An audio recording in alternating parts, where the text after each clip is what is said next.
at de er et andet sted, lyder det til, i forhold til måske nogle af de andre hold. Ja, Næstved har jo så til gengæld de her individualister, som kan både vinde og tabe basketkampen. Helt sikkert. Altså, jeg synes jo, Næstved er et utroligt farligt hold. Og det var vi også inde på, det med, at de har så mange tangenter, og mange er farlige. Der man føler aldrig, man har ro på forsvarsenden, fordi de er så farlige hele tiden. Så er vi i gang. Og det har vi været i små 20 sekunder, og der er jo ikke sat nogen, skal vi sige, pinde på kontoen indtil videre. Nej, det var et frit skud til Frederik der, men lige nede og trille rundt i ringen, og så var Kur lige ved at få en angrebsrebound, men den ender med en næstet bold, og så skulle der gerne komme Panda der med bolden, kan jeg se. Det er Panda-diplomatiet, som også er kommet til Horsens meget på den gule far, som jo var... Og så, den skal vi ikke bare lade det lægge. Du kan gå mere sund på den. Lidt interessant, at Horsens jo vælger at starte med Tarik Himmelvis, en af de unge talenter for Horsens, med nummer 3 starter her. Kan jeg se, han er på... Der var han på Duncan der, men han starter egentlig godt også mod Værløse. Interessant løsning for Vedran, synes jeg. Ja, går de på ham igen her? En, vi kommer til at se meget til, det er jo med nummer 55, det er Duncan her. Ja, Duncan, en interessant spiller, synes jeg, gør mange af de ting, der ikke står på statsseedet. Mange gode rebounds, meget godt forsvar, cutter godt. Ja, jeg synes, han er en spændende spiller. Hver træners drøm, kan man sige. Så får han så Kur på sig hernede i posten, der har set de dop. Ja, det er i hvert fald en hver træners drøm, der har ham med på holdet, fordi det er en hver træners mareridt, når han spiller på et andet hold. Fordi han er godt nok svær at lave statistik på, eller hvordan er det, vi skal gå til? Ja, men det er alle de ting, der ikke står i statistikken. Ja, lige præcis. Ja. Stadig ikke nogen hold, der lige kan få hul på bylden her. Og så, ja, god rebound. Rigtig god rebound her. Du kan få. Ja.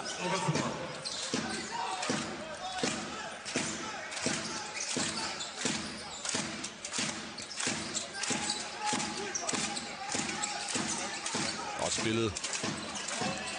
Ja, det er godt spillet, ikke? Jo, det er det. Pick and roll, ned igennem midten, cutter fra corner, lægger den af. Han kunne også selv lagt den i, men laver en ekstra aflevering, og så lægger Gates den. Godt cutter Gates Davis. Der er det jo måske, vi lige netop ser holdet, teamet. Præcis.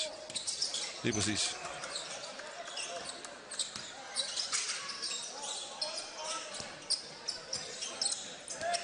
Og igen Duncan, der kan få en meget, meget lang aften, alt efter hvad man har bydet ind med fra bænken af. Se nu igen angers rebound til Næstved. Det skal Horsens have lukket ned for.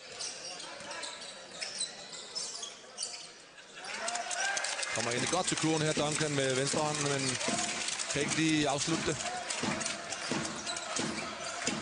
Man kan se, at Næstved, de går stærkt mod Tarik. De er udmærket godt klar over, at det er en ung spiller, som de skal prøve at gå på. Der var lige en, der prøvede at flytte Davis. Det kan man ikke bare lige. Tarik får en angers rebound. Case prøver igen. Den rammer han så. Den rammer han rigtig, rigtig flot, må man sige. Men igen, det her angers rebound til begge ender, det er det der med, at man kan få flere skud i samme angreb. Det er virkelig vigtigt, at nu rammer. Ukker får også så en træer her. Og så hedder den 5-5.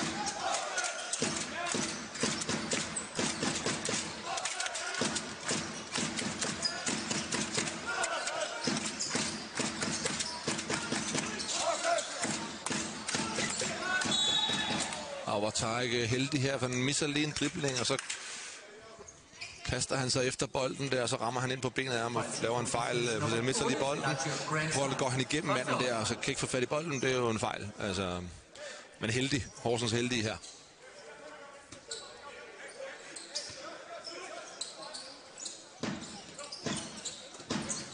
Davis sætter i gang. Brøndby i posten. Har vi også set en del af i år. Stopper simpelthen konsekvent ned her i posten. Ja, det ligner en taktik. Ja, det ser sådan ud, at når Horsens får den, jamen, så kommer der en dobbeltteam, og så vil de gerne have bolden væk dernede fra igen, ikke? Det gik altså stærkt. Det er meget godt rykket. Men det er simpelthen ikke godt nok forsvar på bolden.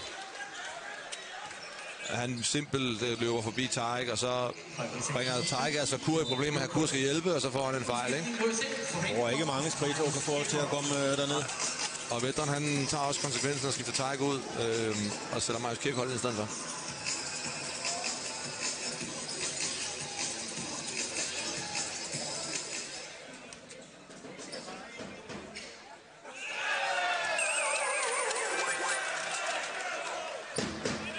Så kan man jo stille sig selv det spørgsmål, hvorfor er det tydeligvis, at Tarik som ung spiller skal have lov at starte kampen. Og der synes jeg, det er interessant, at man som træner prøver at indgyde noget tillid og give nogle minutter på nogle svære tidspunkter i kampen, som på den lange bane kan give noget. At man prøver at give spilleren nogle selvtillid, selvom man måske godt ved, at Marius er en mere erfaren og dygtig spiller end Tarik er, så kan man godt bruge Tarik på nogle tidspunkter og give nogle vigtige minutter. Og det er med til at give noget selvtillid. Men også at blive hævet ud på den måde? Jamen, det tror jeg egentlig er en del af pakken. Tarik ved godt, om han har spillet godt eller skidt. Og så er der nogle ting, han ligesom kan... Han presser de på angrebsrebound igen her i Horsens. Som ung spiller, det der med at tage de minutter, man kan få. Få den erfaring og spille de minutter, som træner egentlig giver til dig. Det skal man tage med kysseren. Ja. Du er ikke rundt om en trilling. Igen angrebsrebound af Horsens.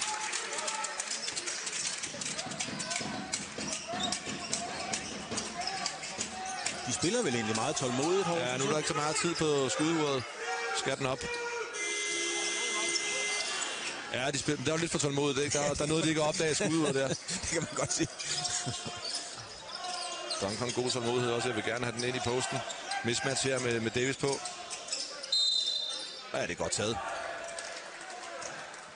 Godt set i transition her Næstved, at hvad hedder han... Granzan, han har en mismatch i transition her. Så det vil sige, Gage er meget mindre. De søger det med det samme. Man kan se, at Duncan kigger. Vi har allerede set, at der er en mismatch. Får den over og spiller den ind. Og så bakker han ham ned. Så kommer dobbeltteam. Så er han stærk nok til at lægge den i. Jeg synes, det er godt spillet af Næstved i transition.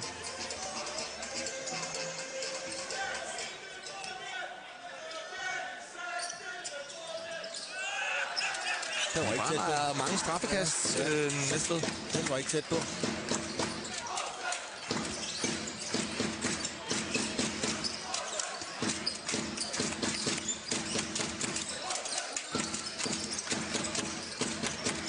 Men jeg ikke synes, at Horsens angrebsspil flyder lige nu, vel?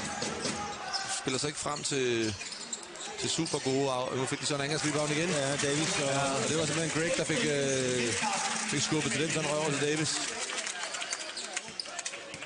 Men Næstved skal jo til at samle lidt mere op under kurven. De skal have bokset deres mand ud.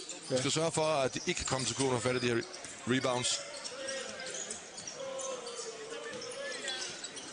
Er det 5. eller 6. angrebsrebound, vi tager til Horsens? Ja, det er det. Masser af tid. Den ser lidt skæv ud. Ellers et fint skud, synes jeg. Ja, bestemt. Der er også plads og tid.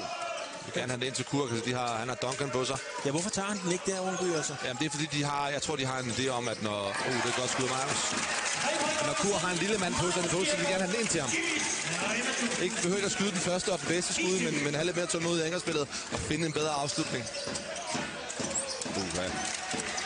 Og Kurk er altså vigtigt derinde. Han contester skud igen med hans atletik. Så nu prøver de... Ja, godt set af Okafor. Godt spillet. Det er godt lagt i. Godt, flot dunk, det der. Flot. Ja, det må man sige. Der blev Forum Horsens så stille, synes jeg. Ja, der blev meget, meget stille, og det skal man jo også bare have lov at nyde fred og ro, fordi det er flot. Jamen, det her drive ned gennem midten, cutter på det rigtige tidspunkt. Nemt dunk, ikke? Flot spillet af Næstved, synes jeg.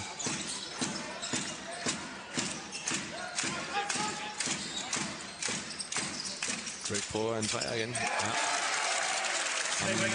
Den spiller i Horsens, der har ramt flere trepunktsskud i år. Det kan også stil her. Ja, ham skal man nok ikke lade skyde så meget i dag, tror jeg. Nej.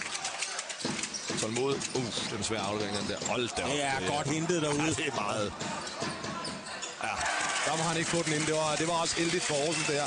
Men han også gerne have time-out. Det kan jeg godt forstå, fordi det var lidt en momentum breaker, den her med, at Horsens... hvem er det, de skal have spillet fri her, fordi det der med ikke at have sin primære dygtigste 1-mod-1 spiller med, at Ayala sidder ude, så er der altså nogle andre, der skal tage en rolle, som man måske ikke er helt vant til. De leder måske også stadigvæk over, hvor skal de have bolden hen? Hvem vil de gerne til at afslutte?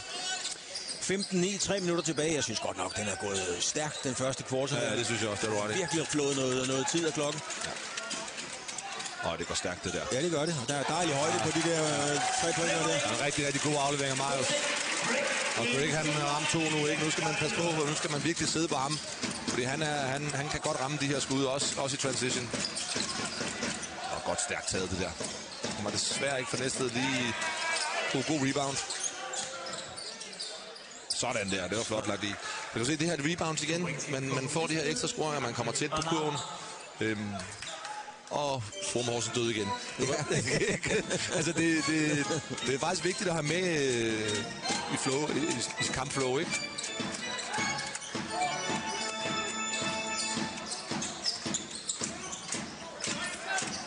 Og Spear også kom ind her, Khalil. Han vil også gerne have sat op i posten. Og ellers så... Ja, det var ikke en god bevægelse, sådan at han kommer ind i flow. Det bliver en svær afslutning. Og der får vi lige professionelt frispark, som man siger. Der er professionelt frispark, ja. Og så bliver prøve at sætte sig selv op. Det skal man jo gerne have nogle andre til at hjælpe sig med. Du ses skiftet ud på banen kommer Liam Churchill Sørensen. Og Liam Churchill ind også. For Churchill ind, ja. Stedet for Davis.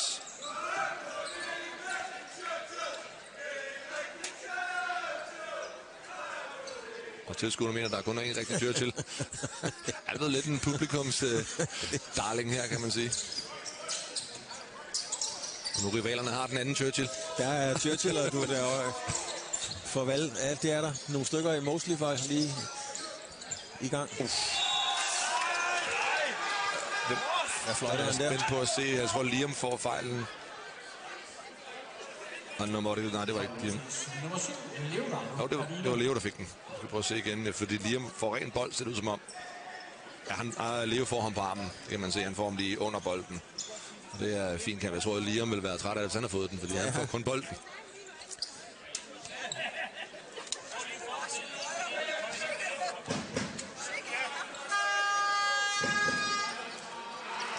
Okay, det skal jo lykkes. Og et lille venligt hop. Ja, det var...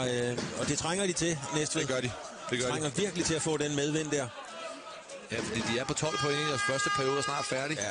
Og god rebound igen her Næstved. Han brænder altså 2 straffe. Undskyld, straffe. 18-12 og 31. Får han sin anden fejl der at leve. Det gør han. Det var 2 hurtige. Det var lidt for hurtigt. Ja, han siger lige til Vetteren roligt, jeg har styr på det. Han vil ikke ud. Altså, der er jo den der med, at hvis man er i første periode, og man har 2 fejl, så er der en tendens til at skifte ud, ikke? Fordi man ikke vil være i fejlproblemer hele tiden. Ja. Men han giver ham altså chancen her, kan jeg se, Vetteren. Han skifter ham ikke. Ikke umiddelbart i hvert fald.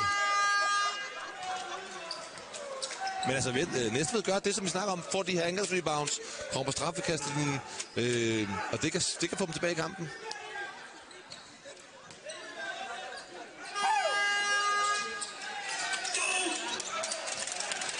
De kan i hvert fald bruge alt, hvad der skal til. Ja, de kan godt bruge nogle flere straffekast i kurven også. Det kunne de nemlig. 18-13, 1-20 tilbage.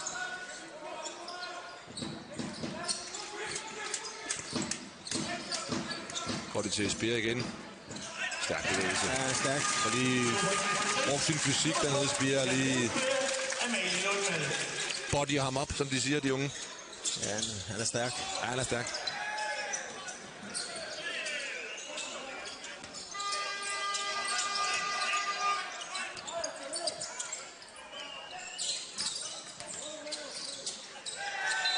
Det bliver en turnover. Altså, jeg har som coach det der med at drive ned gennem feltet og smide en stusaflevering med mange folk omkring sig. Det ender næsten altid i kage. Altså, det er en af de regler, som jeg synes, man som træner i hvert fald skal coache sine spillere med. Det her med at smide... skal noget knald på. Altså, ja, det er bare svært. Altså, det er så svært. Det var det også.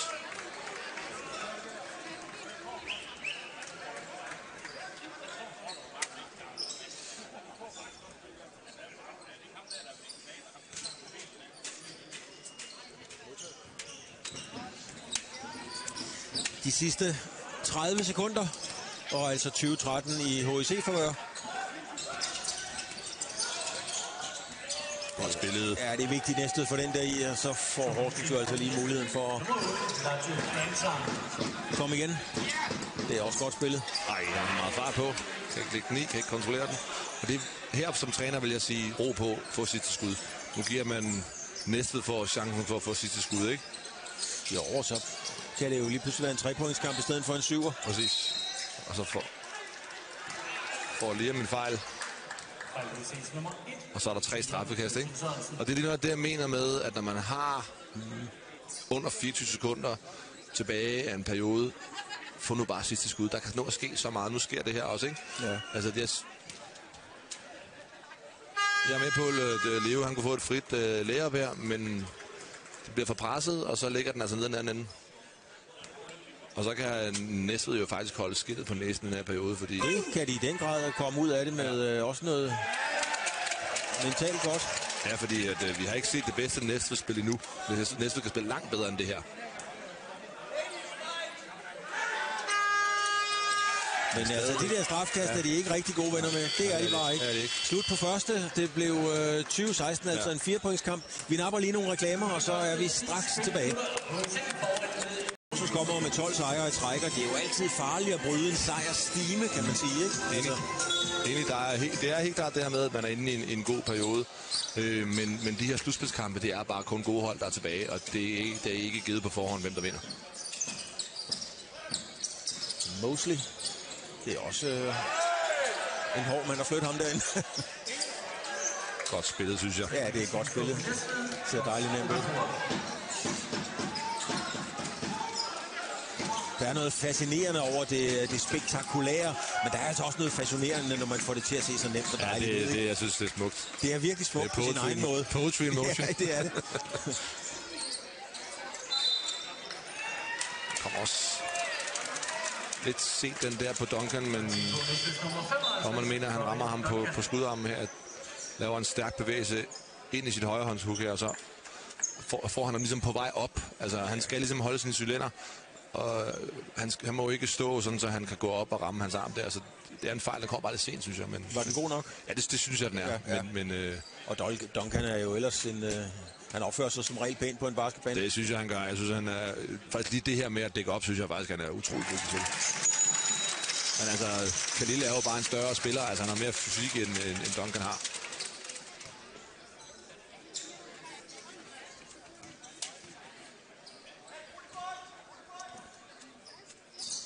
Han spiller lidt bedre til det, end Næstved har været.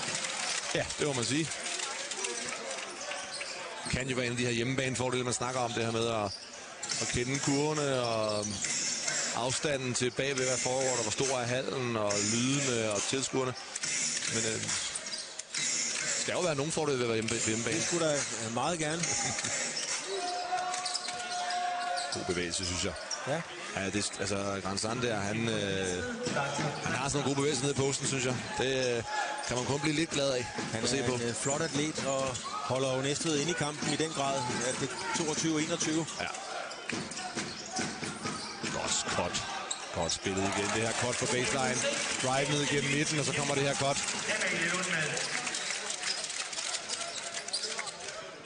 Gates cutter på det fuldstændig korrekte tidspunkt.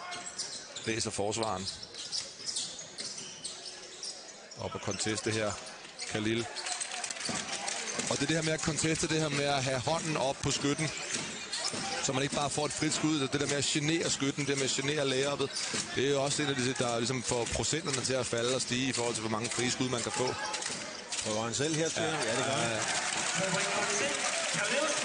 Det ser også meget simpelt ud, ikke? Det her med at bakke sin mand ned og gå op i et solidt venstrehåndshook her, ikke? Det ser heller ikke svært ud. Men det der hook er jo ret svært i tallet, er det ikke det? Ja, det er jo en af de helt primære, man går, altså, som postspiller på det her hook med at få kroppen ind imellem bolden. Godt sat i her, Duncan. Ja, eller Duncan, ja. Flot. Det er jo noget, alle postspillere træner på, det her med at få kroppen imellem forsvaren og bolden, så man ligesom kan bruge sin størrelse og sin længde og afslutte væk fra forsvarsspilleren. Det er tekstbogs basketball, altså at man kan få den ned i posten. Det er den skal man kunne. Ja, det skal man kunne, men man kan også bygge videre på den, så du har et counter move at gå til. Du kan fake lave et spin move, efter du har sat dine skulder i ham. Du kan lave en up and under. Der er mange forskellige muligheder. Men det er klart, at hvis man kan etablere det der, så kan man også få forsvaren til at reagere på det. Ikke? Så kan man lave en finte på den måske næste gang, træde under ham. Der er mange ting i spil. Godt sat i. Det er altså også meget i spil. Ja. Svært skud her. Liam kommer nærmest flyvende rundt om den screening. Det er altså heldig her. Og så smider de den væk, Horsens her. Ja. Han gør altså godt derinde. Han trykker til, Grønsand. Ja, det må man sige. Er det 11 point, han er på nu så? Han er på 11 point. Det kunne være noget af svaret, vi snakker om tidligere. Hvem er det, der skal score nogle point for Næstved? Davis giver sig tid. Ja. Rebound. Får den igen, Davis. Ja. Det var Rungby, der var inde og tippe den videre. Step back. Ja, det er smukt. Ja, det er altså høj kvalitet, det der Liam Churchill. Ikke et nemt skud, det der. Og det til Okafor i posten mod Liam, de mener også, han er en mismatch. Horsens prøver lidt det samme der med at doble ned. Ja, nu er der gang i grænseren. Ja, det er der altså. Han har fået en fornemmelse for det nu, og kan lægge de her i nu. Han kommer til at lave mange i aften. Hvis han fortsætter, hvis han kan fortsætte med at få de her frie omkring kurven, jamen så kan han lave rigtig mange point for næste. Det har de også brug for en, der kan.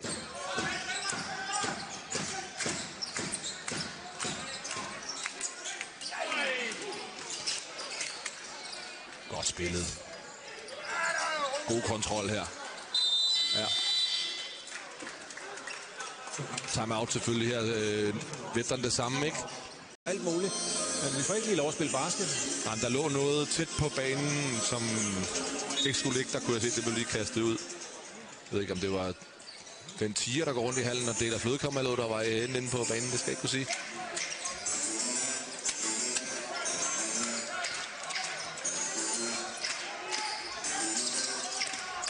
Godt taget. Wow.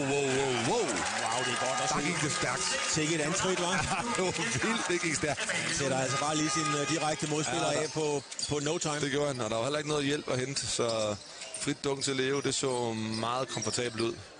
Igen Grænsand her i posten, lad os se. Finder Duncan. Hun kan få... Ja, nu bliver de presset næsten en svær en op. Ja. Angrebsfejl. Okay. 55 for at skubbe. Okay. Det er jo en af de her fejl, man som træner i princippet godt kan lide. Og nu skal du ikke misforstå mig, men det der med, at man har spillere, der går efter angrebsrebounden og skubber rundt, og det her med at gå hårdt efter den. Jeg plejer at sige til mine spillere, dem jeg coacher, hvis I får en fejl på efter angrebsrebound, det kan jeg godt leve med. Fordi det er aggressivitet, det er det, der er brug for, at man gør, og det er svært for dommerne altid at se, hvad der sker væk fra bolden. Så egentlig jo ikke en dum fejl på den måde, men måske selvfølgelig dyrt på den lange bane, hvis dommeren kommer i fejlproblemer.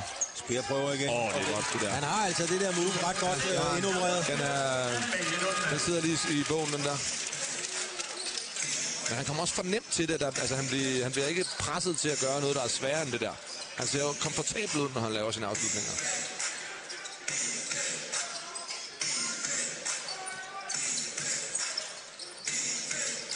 Duncan leder og fordeler. Ja, der får Leo lige hånden på der. Og så han får ikke holdt ham væk. Davis, ja. Den bliver bare straffet prompte. Ja, det gør den. Men det synes jeg, at begge hold har gjort det. Hver gang man har en turnover, så ligger den bare i kurven ned den anden ende. Det synes jeg, vi har set. Ja, begge hold er simpelthen for dygtige.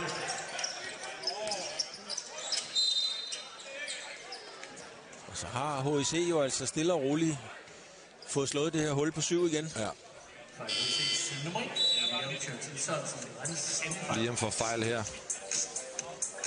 Hvorfor får han den? Fordi at, så det ser med et blåt øje, så ser det jo bare ud, som om han holder sin bane, ikke? Han står derinde i sin cylinder, men for mig ser det som, når kontakten den rammer, han bevæger sig sidelands.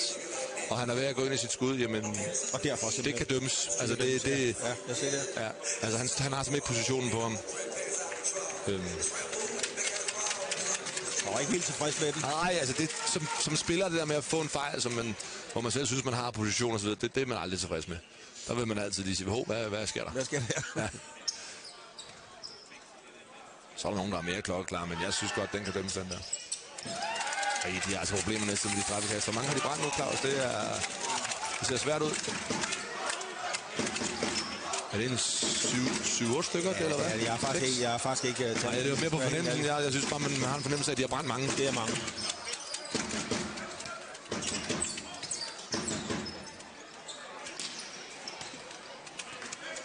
Var det stærkt?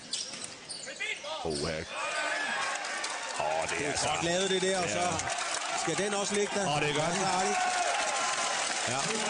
Og der vågnede Forum Horsens lige igen. Så gjorde vi, og så hedder den altså 39-31 med 3,5. Nu skal Næstved virkelig grind det her og få nogle gode skud her. Gør de også. Det gør de så der. Ja. Var det Okafor, der smed den i? Ja, det var nummer 5. Var det nummer 5? Ja. Nej, det var ikke Okafor, nej. Det var Williamson. Ja, Williamson, ja, præcis. Det er fornemt nu for Næstved. Giver simpelthen for en kurve væk. Simpelthen har sat en prop i dernede.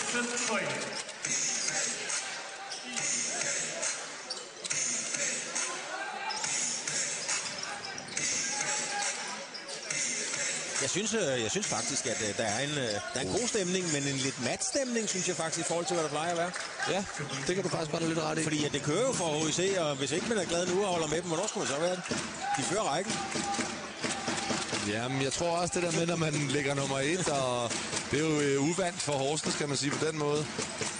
Så kommer der også større forventninger, tror jeg. Så man måske begynder at forvente, at man skal vinde. Ja, det jo, kan man godt. Det kan godt blive en vane. Nummer 6, Frederik Rungby, anden fejl til Rungby. Igen det samme her, ikke prøver at stoppe fastbreaket, og er kun på anden holdfejl, og det er egentlig fint. Det er en del af spillet. Det her med at stoppe transition fastbreaket med en fejl. Så længe man ikke gør det overlagt, selvfølgelig. 41, 36, 2, 24.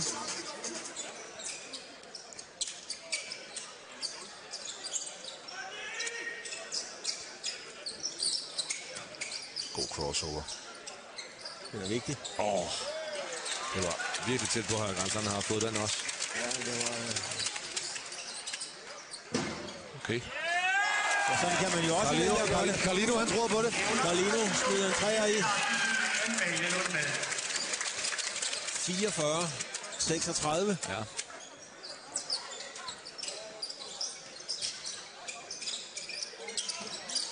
Det var godt nok mange af de fejl, der, synes jeg. Det er altså... Der tager han timeouten der, og der kan man så sige... Der lod han den lidt komme op på 10 point.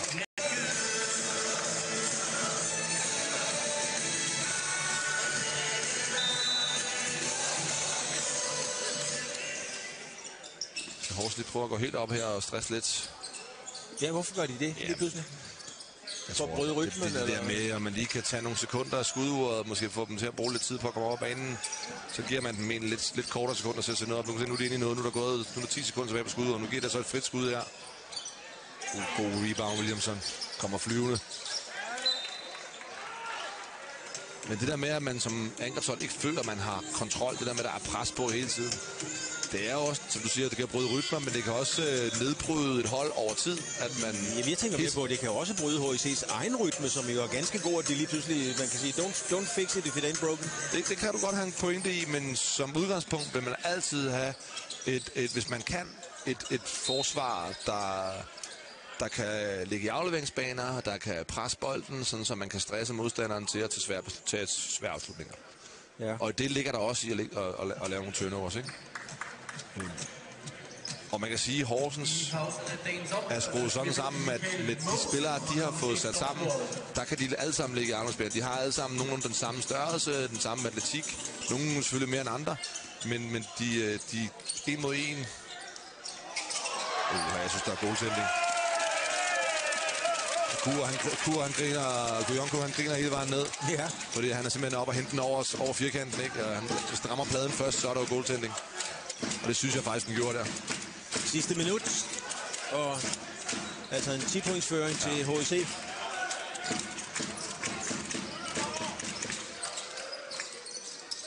Det er altså stærkt, det der. Ja, han er stærk. Han må simpelthen ikke tage så mange driblinger. Der skal det, de gjorde i starten med at komme ned og hjælpe der. Hvis han er så komfortabel, så kan han altså lægge de der i.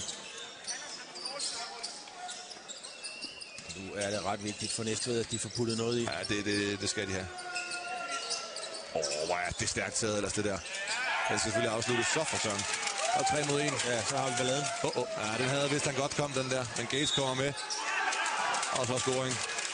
Altså, nu siger jeg lige noget. Der er 21 sekunder tilbage. Nu kan de vente med at være nede med 15 point. Ja. Og da vi sad og snakkede 3-4 minutter før, der var der altså 3, 4, 5 point, vi snakkede om. Ja, de var oppe på 1 også. Ja, præcis. Så hver gang de har fået skolet dem ind, så har Horsens lige taget. Ja, så stikker de af igen. Og det er lidt en bet for Næstved, det her. Altså, jeg synes faktisk ikke, Næstved har spillet dårligt. Nej. Jeg synes faktisk ikke, de har. Jeg synes faktisk, de har spillet ganske udmærket kamp. Problemet er, at det Horsens, de har 50 point. Ja, og det er jo alligevel nogle stykker. Ja. Vil du være vinder, så det skinner. 50-36 og 21 tilbage. Nu skal jeg jo ikke have for meget ananas i egen juice, men en af nøglerne, vi snakkede om, det var jo det her med, om Næstved også gerne vil spille forsvar, ikke? Jo. Altså, er de lige så interesserede i at spille forsvar, som de er i angreb? Horsens må ikke score 100 point, så kan de ikke vinde. Det bliver svært i hvert fald. Davis kigger så ikke tilbage. Det er altså 15 point. Nu er det sindssygt vigtigt, at Næstved kommer på tavlen her.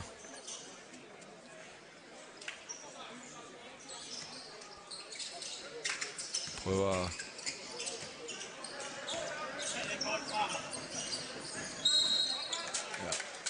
egentlig okay fejl, at Mads Daugård lige er kommet ind her og fået sin første sekunder. Der er stadig kun 2 holdfejl, så det man snakker om, man har noget at give af, uden at det kommer til at koste på straffekastlinjen, så man kan egentlig lave 2 fejl, uden at det koster noget, mindre det er i scoringsforsøg. Så jeg kunne godt forvente nu, at Horsens laver måske en fejl mere om 7-8 sekunder, fordi så skal de bryde det rytmen igen, og så skal de have et svære skud, ikke? Så det er spændt på at se, om de får gjort, eller om... Det får vi at se lige om lidt. Ja. Fordi 51-36, 15 tilbage. Ja, han gambler så her, Greg ikke har fat i armen på hans overhand. Så fat i den for at stilet, men klar fejl. Nu skal de så ikke fejle. Nu skal de ikke fejle.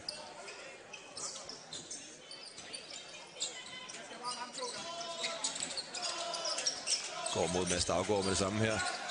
Kan de holder sig egentlig rimeligt? Meget godt dækket. Ja, det er det faktisk.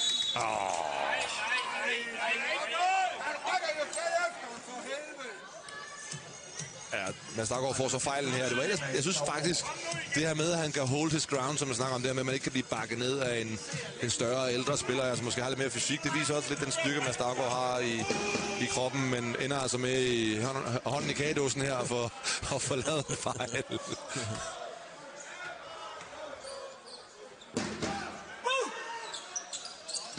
Der var til gengæld ikke meget tvivl der. Kan de nå? Der er 3 og en chat. Kan have den op. Så skal jeg prøve noget der. Det kan ikke lade sig gøre. Det har man altså set før, Claus. Det har man. Det var ikke de gode. 51-38. Vi er... Tarek har spillet 4 minutter, som jeg lige kunne se det. Måske også nogle minutter til ham. Altså, vi har set i løbet af hele sæsonen, at han er ikke bleg for at spille en af dem nogle minutter i løbet af både 3. og 4. periode. Og det vil vi nok få et svar på forholdsvis hurtigt, fordi hvis Horsens kommer afsted og laver hullet endnu større, så er der i hvert fald flere muligheder for at få nogle minutter. Det har du ret i.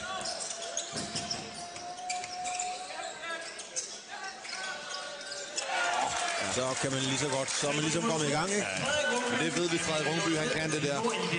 Den der Cats and Shoot-træer, han skyder over 40% for sæsonen. Det er en farlig mand, der har stået derude. Det må man sige ja til, Frederik Rungby.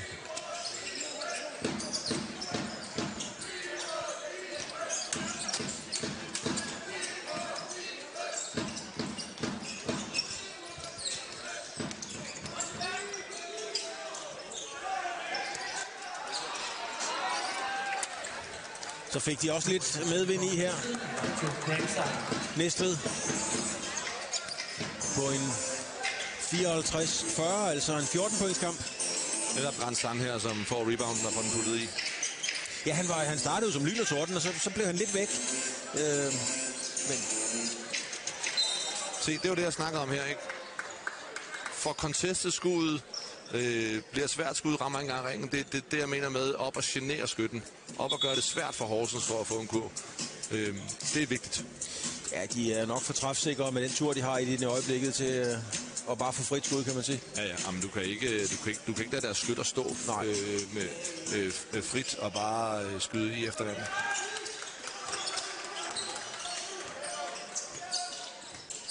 Han får altså spillet nogle minutters basketball, Duncan, her i løbet af en sæson. Og det kan jeg godt forstå.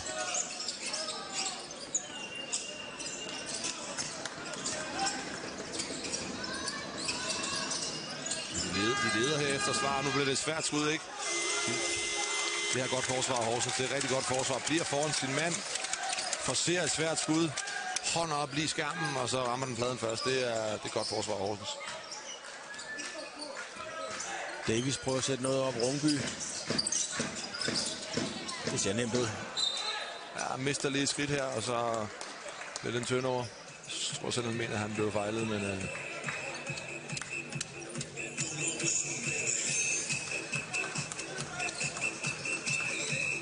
Jeg synes ikke, der er fejl. Det er som han lige mister et skridt. Greg Williams Jr. her.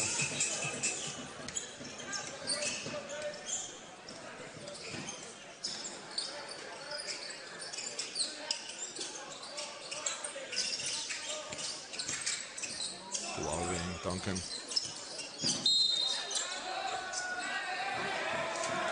Og den tæller simpelthen det der for Næstved. Det var interessant. Ja, hvad sker der helt præcis? Ja, Mosley, han tager den ligesom under, fordi Greg Williams Jr. har armene inden i hans dør, så han ligesom tager armene op i ham og kan ligesom gøre sin afslutning færdig, så han kan trække fejlen og lægge den i faktisk en rigtig flot bevægelse her, Mosley. Som også får chancen fra stregen her. Og det har de brug for også. Og det har de brug for også, ja. Jeg tror ikke, de er tilfredse med at skyde 42% i første halvleg. Det vil de gerne have ændret.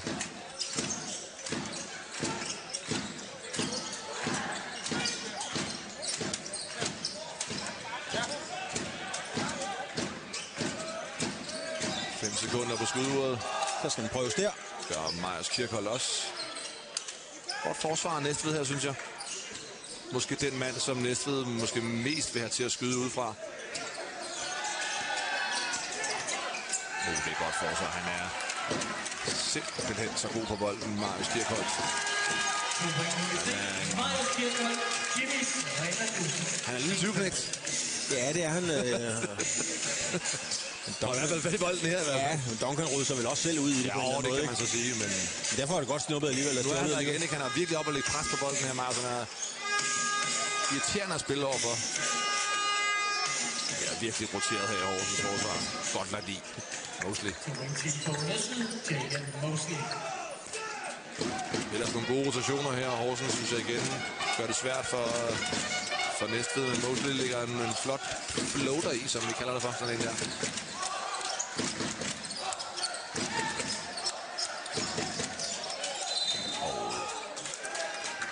Og så trukket fejlen i Greg Williams Jr. her. Nummer 4, Jagan Mosley. Mosleys første fejl. Ikke noget, der gør specielt ondt på Næstved. Ved duel vinder, så det skinner, så ring til Vip. De klarer det med et svip.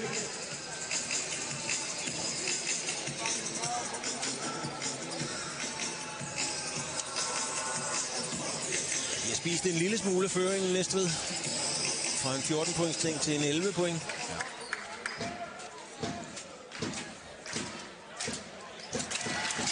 Okay, man kan heller ikke gøre det sværere end det er. Godt nok. Der var attitude på den der.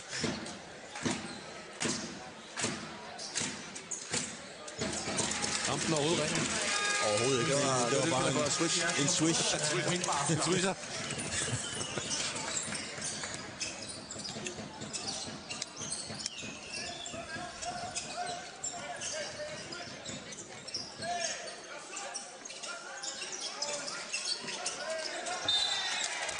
Horsens.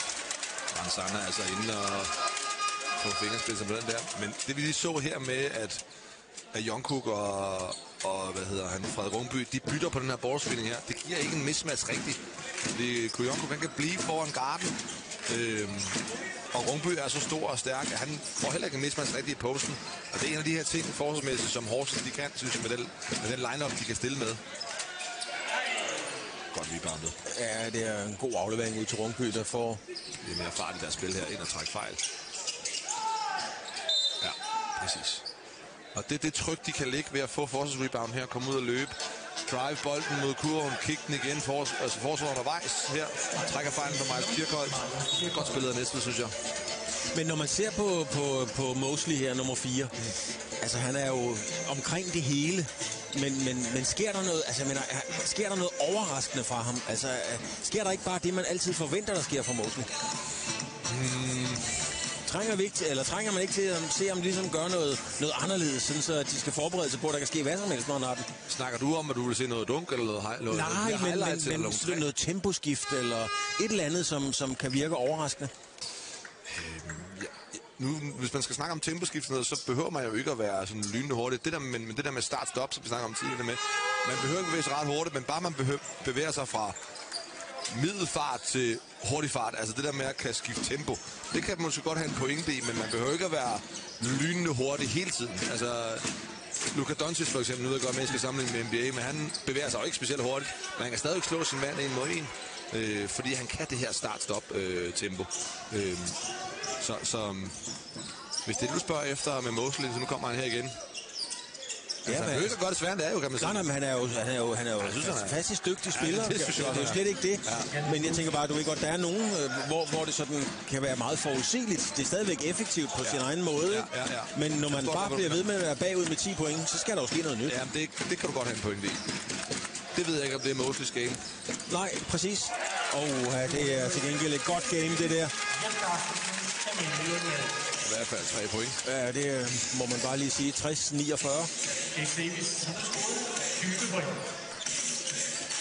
20 point har han puttet i, Davis. Ja.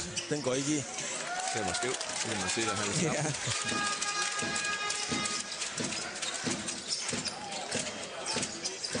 God aflevering. Ekstra. De vil altså gerne spille op til den træer der. 6 sekunder på skuduret. Og det er det, jeg mener. Det er simpelthen for nemt. Ja. Altså, han kommer simpelthen i den position, han gerne vil. Jungkook og det, at de simpelthen ikke dækker ham op. Altså, Ranzan gør ikke nok for at gøre det svært for ham. Nej, det... Og jeg synes også, den der... Vi så det i starten af kampen, og jeg ved jo ikke, om det er med vilje, de gør det, men det ser sådan ud, at når bolden går i posten, så dobler de ned for at få... Hvad kan man sige, for at få bolden ud af hænderne på ham dernede. Jeg tror lige, at du skal lige forklare det der med at doble ned. Ja, men det er, når bolden går ind, og man siger, at man har en mismatch, eller man har en for svær matchup inden tæt på kurven, så sender man en mand mere, for ligesom, at han ikke bare kan drible ind. Og så vil man gerne have bolden ud af hænderne på ham, der har bolden tæt på kurven. Og det gjorde de faktisk i starten rigtig fint Næstved, og det så sværere ud for Horsens. Men de har ikke gjort det her. Godt spillet. God rebound. Det er nu egentlig... det er godt. Okay, det skal jo i dem der, ikke? 3 angles rebounds der Næstved, det er stærkt arbejde. Men de kan altså ikke... De kan ikke spise sig ind på Horsens rigtigt. Prøv det her med et dobbeltteam her op ad banen. Tager lidt en chance. Ja, det er... faktisk fint forsvar. Næstved hedder gambler lidt op på banen, dobbeltteamer. Skal have Jungkook til at tage en beslutning, i stedet for bare at gå op, så prøver han en aflevering, og så ender den altså ud bag baseline, og så er den Næstved bold. 62-51 med 3:30 lige om lidt tilbage på uret.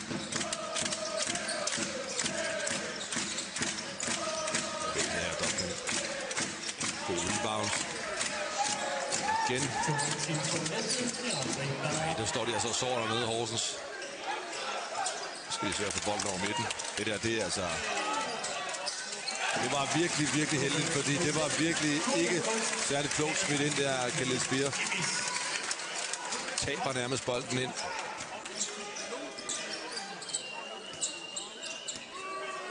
Nu gør Horsens lidt det, jeg snakker om, dobler ned her. Og så godt stærkt. 3 mod 2.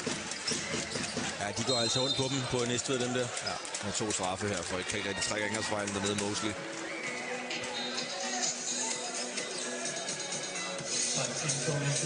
Men det var en situation her, vi snakker om Claus med. Der havde Svendborg, eller undskyld, jeg ved, man siger så. Næstved havde bolden i posten her, og så kommer Kur ned og ligesom hjælper til med at stå ned, så han ikke bare kan lave en simpel bevægelse 1 mod 1, så han ligesom skal have bolden ud igen. Og det er det, vi mener med. Det der mener med, det er en dobbeltteam. En dobbelt, ja. Modtaget. Så har du også lært noget i dag. Jeg lærer hver dag. Det er fedt. Jeg har også lært, hvorfor Horsens de spiller gul i dag. Ja, lige præcis. Bare for at nævne noget.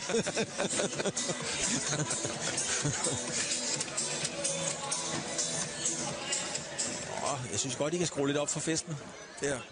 Jeres hold er foran med en hulens masse point og fører ligaen. Ja. Ja,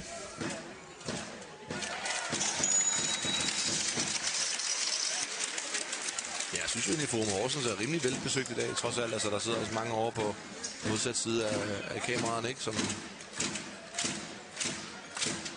hvert fald skyde på den anden side af 1000 tilskuere igen. Det tror jeg er rigtigt, ja. Speer, han er usvigelig sikker her. Ja, Horsens har ikke brændt mange straffekast. Duncan. Stærkt taget. Yes. Han skal altså have bolden noget mere for min smag. Ja, det skal han simpelthen. Han kan også tage den stærkt op.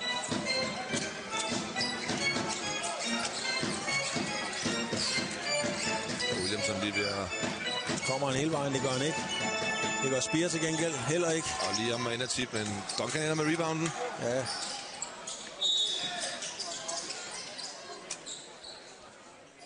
Igen den her transition take foul, hvor man med vilje, fordi man godt ved, at man ikke er i holdfejl, stopper den her transition del og sørger for, at de ikke kan løbe.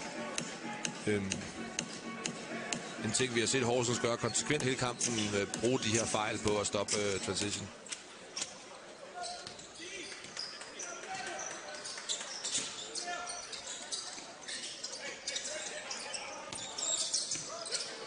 Foran igen dernede, det er godt. Duncan dyb træer. Det er godt sæt i den der. Han pumper også i sig selv op der. Dyb træer. Altså 8 point, Claus, nu. Ja. Jeg er hver gang dybt fascineret af Duncans fysiske form. Altså, han starter spillet, han slutter spillet, han lægger pres. Altså, han er jo alle steder, den mand. Ja, jeg synes, han gør rigtig mange gode ting for... Ja, det gør han. Gør han virkelig. Yep, så skal jeg tage en timeout. Og det skal han gøre der, for nu er det 6 point, ikke? Jo. 66-60. Ja, præcis. Godt taget den her. Comebacket. Det er jo stadigvæk meget tæt, altså 66-60, 6 point, og der er 31 tilbage. Ja, masser af tid at spille. Masser af tid, og kan Næstved komme ud og være bagud med, skal vi sige 2 eller 3, så er den jo pivåben. Fuldstændig. Når man snakker 6 point i basket, så er den pivåben.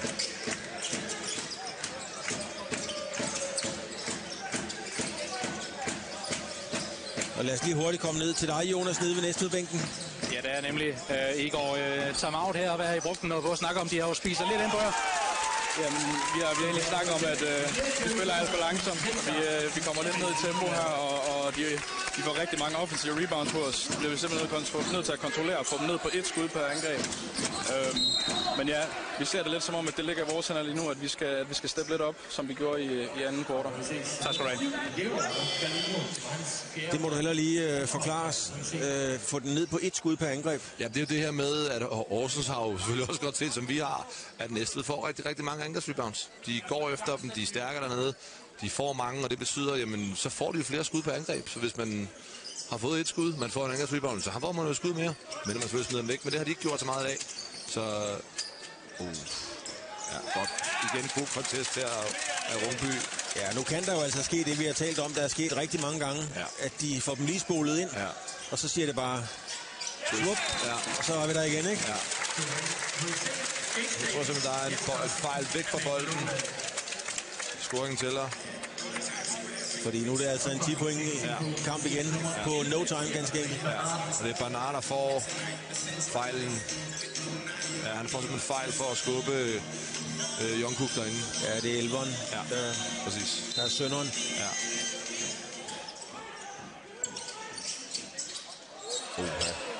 Og Rens Brallemand der. Ja. Så bliver det altså mistet bold. Lidt et sats her, synes jeg. Og smide sådan en alley-oop dernede for baseline. Men ja, så gik den lige fra 6 til 10 point på 2 possessions. Ja, og det kan jo godt være, at i aften i hvert fald, at den kyniske virkelighed bare er, at Horsens har HC har bare et gear mere, når det tæller. Ja, det kan du måske godt have ret i, men det var også lidt det, vi snakkede om inden kampen. Der er Duncan altså igen uden held. Så nu skal de virkelig tænke sig om her, Horsens, og få sidste skud. 8 sekunder, 6. Må det ikke det bliver Rungby? Det er Liam her, og screeningen. Han tager den selv. Det kan man da også. Hvor er det fremragende. Ja. Han føler det også, at det rammer nogle store skud i dag, synes jeg. Ja, det skal jeg bare lige. Der er en grund til, at han har fået guldnål og alt muligt fra DIF. Og når man kigger lige herover, der står jo 50 og Jensen. Det er jo en hilsen til Lennart, naturligvis. Det må man sige. Som har betydet så meget for Horsens og for dansk basketball og for dansk idræt, vil jeg også tillade mig at sige. Det kan du godt sige, De bliver ikke lavet. Der kommer ikke flere ud på samlebåndet af hans kaliber. Så kommer der nogle andre gode, men ham bliver der ikke lavet flere af. Nej, han er one of a kind. Ingen tvivl om det. Duncan får så lagt de her under 10 point igen.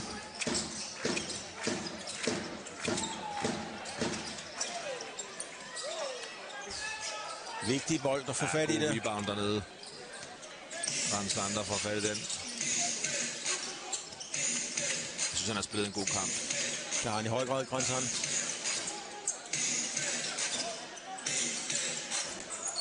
Jeg synes, Horsens dækker op. Det er måske sagt for tidligt. Det er ikke. Men de presser altså bolden hele tiden, Horsens. Det er træt at spille overfor, som man siger. Ja, det er klart, fordi at der er ikke mange puster. Nej, præcis.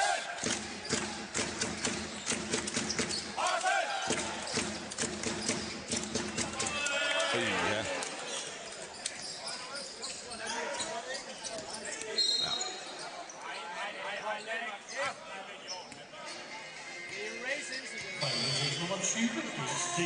Jeg kan høre, der var en fra publikum, der råbte, det er race incident. Det er jo så et udtryk for eksempelvis Formel 1. Det er meget godt udtryk. Ja, det er faktisk bare race incident. Det er okay. Hvis du skal bare så brillerne på, så bliver de nok klart fejl. Men okay, fair nok.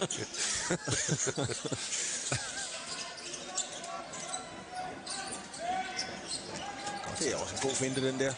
Ja. Slår ham simpelthen af driblingen der. Nu tager han sig til hovedet. Det kunne ikke lige se, om han bliver ramt, eller hvad han gør.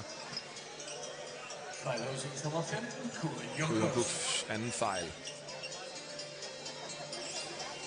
Den er helt ude på ham. Det er der ikke noget. Og han rammer, det gør han. Han rammer ham i hovedet. Han rammer ham i hovedet. Ja, det er sådan lige på grænsen til, om dommerne skal snakke om. Altså, det er jo ikke noget, han gør med vilje, men det er jo stadig et slag i hovedet, hvor... Altså, der kan man godt som dommer måske sådan lige stikke hovedet sammen og sige, hvad var det for en slags fejl, der var der. De vurderer den så til at være en almindelig fejl, men det skal ikke være ret meget mere voldsomt, før det får at man kan kigge på det. Kigge på det, ja. Okafor. Godt taget. Og det er også en af de ting, jeg synes, næsten godt kan gøre mere af. Altså angribe Kujokuf. Der får Duncan fat i den der. Det er godt kæmpet. Okafor. Ja. Altså 4 gule ned over os. Kæmper for det, Okafor. Og så bliver det gul bold. Der var fuld skrald på fighten der. Det kan jeg godt lide at se på sådan noget der. Alle bare være fat i bolden. Det er fedt. Ej, det er ved at sige med, at når Kur og Jungkook skal dække en spiller op, som lige har lidt mere hurtighed på, og man kan putte bolden med gulvet, at man angriber ham noget mere. Altså, at man kigger efter at angribe ham, som han kan ham i fejlproblemer. Han er forsvars krumtapsen, som jeg ser det. Han er den, der contester rigtig mange skud. Og det kan gå ondt på Horsens, når han ikke er der. Specielt i de afgørende situationer. Og han er altså kun situationstegn på 2 fejl. Og den hedder 73-63, 10 point, og der er 28 tilbage. Ja.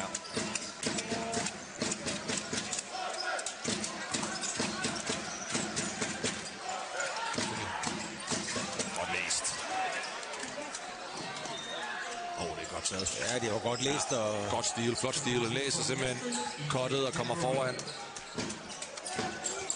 Rigtig flot forsvar her næste, synes jeg.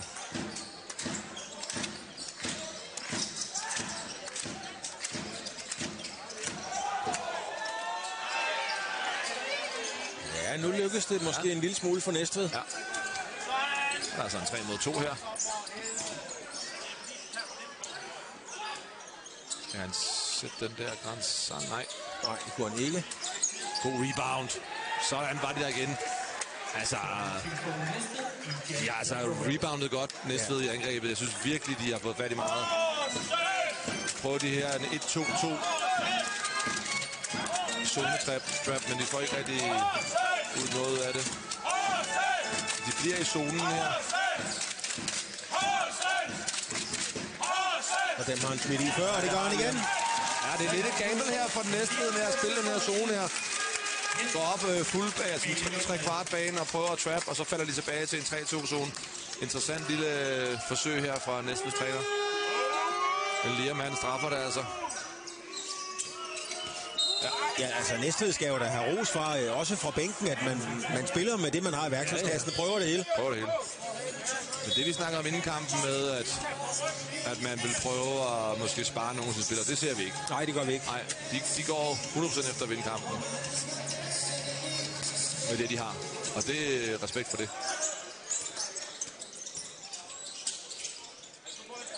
Ja, meget godt spillet. En rebound. Ja. Vetteren er frustreret dernede.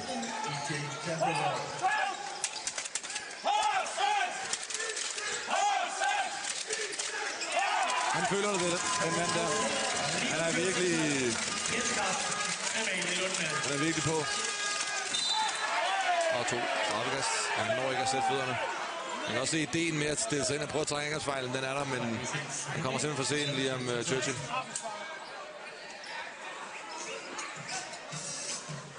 Nu ved jeg godt, at du lige snakker om Formel 1 før, men nu synes jeg lige hørte den til, at skulle sige 3 straffespark. Ja. Hvis det er der, vi er, så mangler vi noget græs. så er der alligevel et stykke vej til at forklare, hvorfor der nu muligvis bliver fløjtet fra en gang med.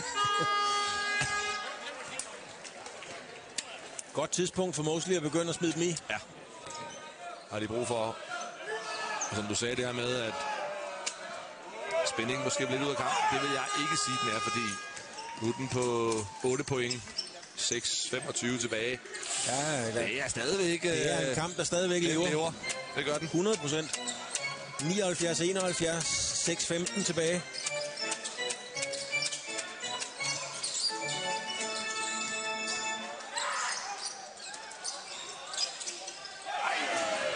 Ja. Fedt skud, men Marius kan ikke sætte den der. Mosley. Ja. Det er altså... Gode bevægelser derinde. Ja. Godt lavet Duncan, det der. Og den ligger han i. Det er altså en god rebound. God attitude også fra Duncan. Virkelig noget power i noget drive. Noget power der. Det jeg godt kunne have tænkt mig, det var, at... Jeg tror, var det ikke Okafor, der tog bolden til kurven der, eller var det Mosley? Det så jeg ikke. En af de to. At han afleverer til Duncan på drive. Han står helt fri dernede. Men ja, flot det der. Kæmpe hjerte på Duncan, synes jeg.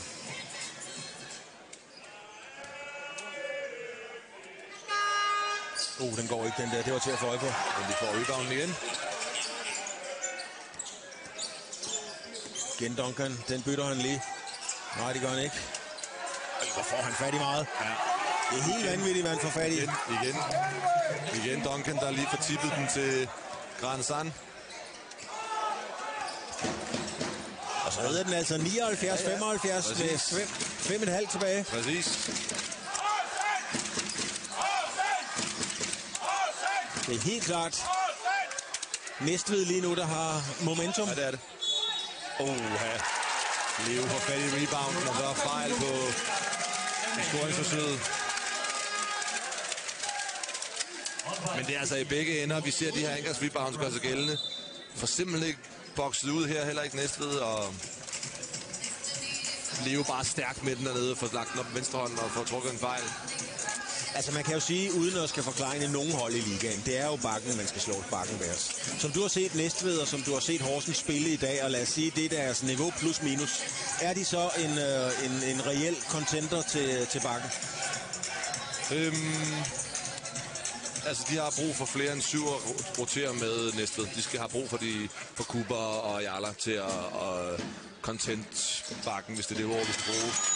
Men jeg synes som hold, at der er Horsens et bedre sted, og det er de på grund af deres forsvarsindsats, synes jeg.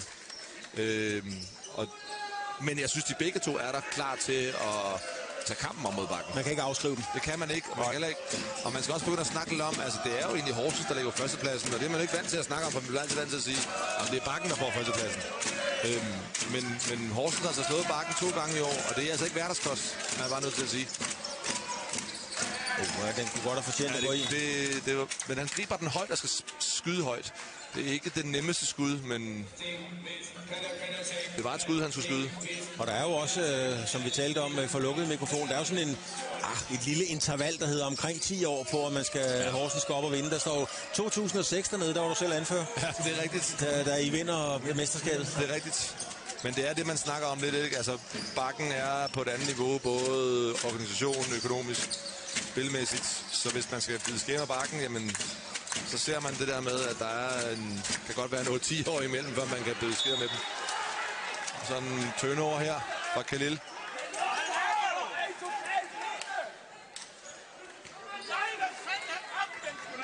(82-77, 34 eller 4-27 for at være helt præcis. 3 sekunder kan være afgørende i basketball. Det kan det. Det er det, der er det smukke ved det. Det er det smukke ved det, ja. Ja, det er det. Og hvis Næstved kan lave en 3'er nu her, ja, så er vi virkelig, den kommer der. Det var den. Og Vedran tager timeout. Be careful what you wish for. Ja, præcis. Præcis. Lennart Jensen. Nej, det har ikke været Lennart Jensen, men nogen har været op og sagt, hør her, Marker. Nu skal du altså tjene dine penge. Nu skal der dem her i gang.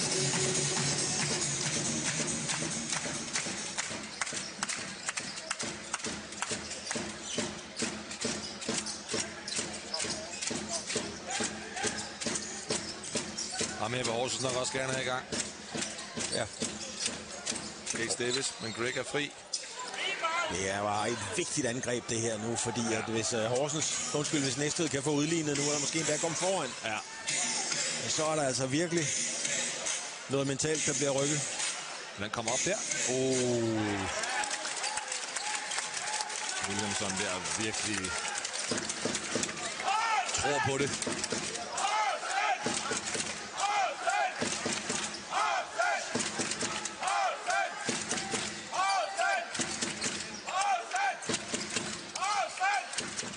Rungby.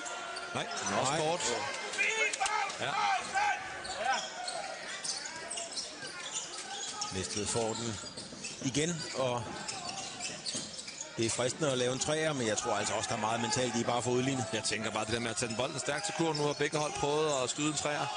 Ja, præcis. Bare tage den stærkt til kurven, trække en fejl. Nemlig. Ja, og det er holdfejl, så nu skyder Næstved altså 2 straffe. Horsens, de er på 5-1 i holdfejl her, ikke? De sidste 3 minutter her, det er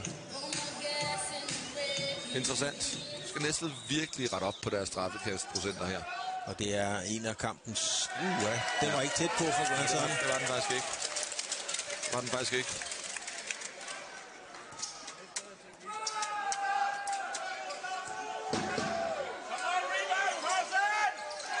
Au. Simpelthen begge to fejl. Ja. Den kan man godt fløjte et eller andet der. Ja, der var collision. Det var Grand Søren, der fik det. Ja.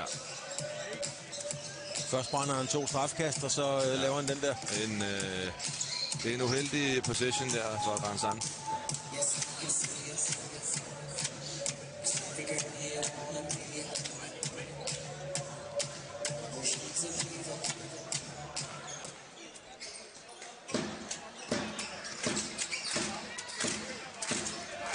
Hvad er det, der har gjort, at Davis med nummer 20 her, han måske ikke har været helt meldt ind i kampen et stykke tid? Ja, han har spillet begrænsede minutter, sådan som jeg ser det. Ja, der er fejl på Duncan der. Det er han absolut ikke enig i, Duncan. Nej, det er han ikke. Men man kan se den måde, Yonkos krop, den bevæger sig. Det er som, man har 2 hænder i ryggen af ham. Se den her. Se, han har måske lidt acting. Jeg ved det ikke. Men han har i hvert fald 2 hænder i ryggen af ham. Han har 2 hænder i ryggen, og så får den heller ikke for lidt den anden vej rundt. Nej, det er sådan en 50-50 kald måske. Det skal være helt ærligt.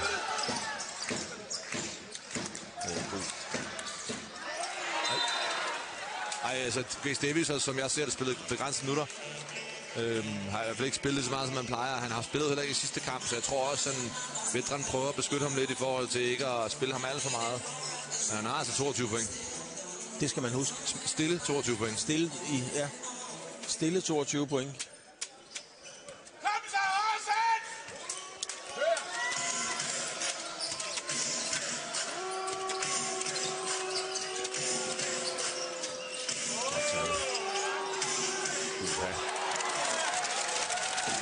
Så vil de gerne have godkending, men så kan ikke den når ikke. Ja, anden. Og der kan man se, Horsens, de opdager lynhurtigt, at de har en mismatch med Gaze Davis og Williamson i posten. Bakker ham stille over, spinner på ham. For meget hånd på ham, og så bliver der dømt fejl. Det var lidt det momentum måske ikke, der har stået 82-80 i ret lang tid. De slugte begge to en scoring, og nu fik Gaze Davis så lige hul på den der. Nu hedder den altså 84-80 med 2-13. Ja.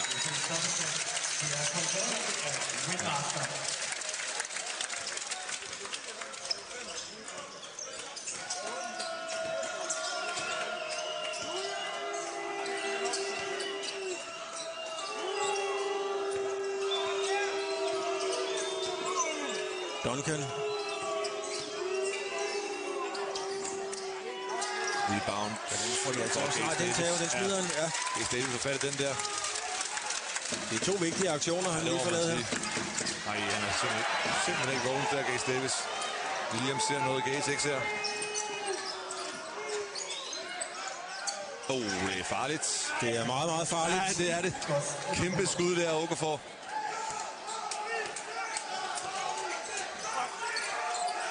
...85-83. Den er det altså også tæt på at stjæle, den der. Det er det. Man er bolden til Gaze Davis, som jeg ser det.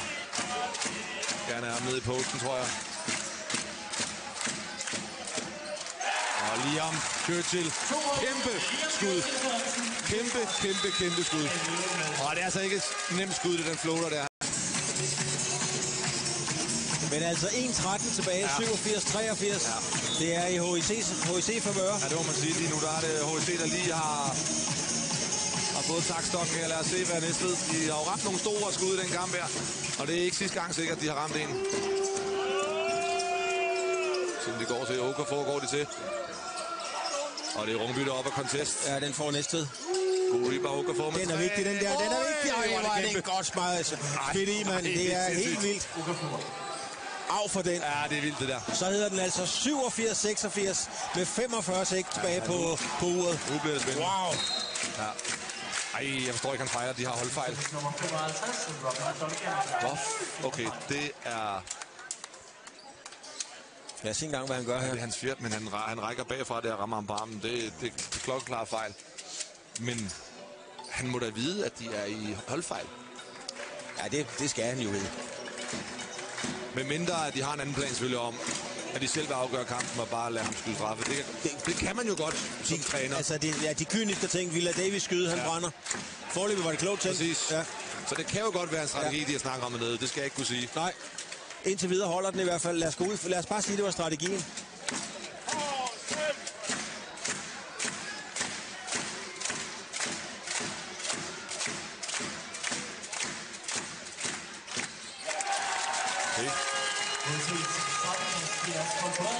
Ja, nu er der jo mange scenarier i spil her. Altså, skal de... For eksempel overtime. Hvad vil du gøre nu? Gå efter en 2'er eller en 3'er? Jeg vil gå efter en 2'er. Sikkert tage bolden stærkt til kurven. Ja. Få en solid afslutning. Selvom de har ramt nogle 3'er nu. Okafor skal man i hvert fald ikke have til at skyde en 3'er. Men de skal også have den sendt i, fordi de skal jo nå at have bolden igen efter Horsens. Der gør han Okafor. Nej. Det er helt vildt, det her. Og bliver dømt fejl. Ja, det var verdens heldigste rebound. Hvor sindssygt. Også måske ikke et skud derudfra på det tidspunkt, der giver man en invitation til Mensa. Det er kun ringen, den der. Men de får en angrebsrebound igen. Ja, de får en angrebsrebound igen. Og det er lidt symptomatisk for kampen, det der sker her. Og så kan man sige, nu er Kur lige op og Kujongo lige op og sige et eller andet til Grandsan med de her straffe. Og hvad han lige har sagt et eller andet til dem, det kan jeg ikke kunne sige. Men altså lige nu, med de straffekast, vi har set for næste, kan det godt se lidt svært ud, det her jo. Men Grandsan har jo muligheden for faktisk at... Ja, han har lige brændt 2. Ja. Og de må jo sidde baghovedet på ham. Lad os se.